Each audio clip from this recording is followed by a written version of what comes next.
আপনার প্রকৃত বন্ধু এবং প্রকৃত কাছের লোক তো ওই ব্যক্তি যে আপনার দুঃখের সময় পাশে ছিল।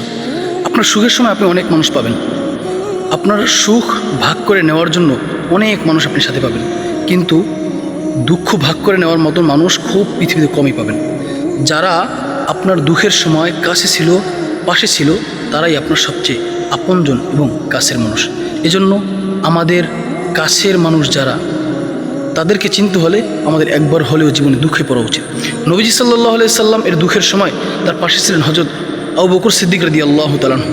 তাই নবীজি সাল্লাল্লাহু আলাইহি সাল্লাম এর ইন্তিকালের পরে আবু বকর সিদ্দিক রাদিয়াল্লাহু তাআলা আনহুই নবীজির স্থলাভিষিক্ত বা নবীজির খলিফা বা আল্লাহর জমিনে আল্লাহর খলিফা হিসেবে তিনি নির্বাচিত হন।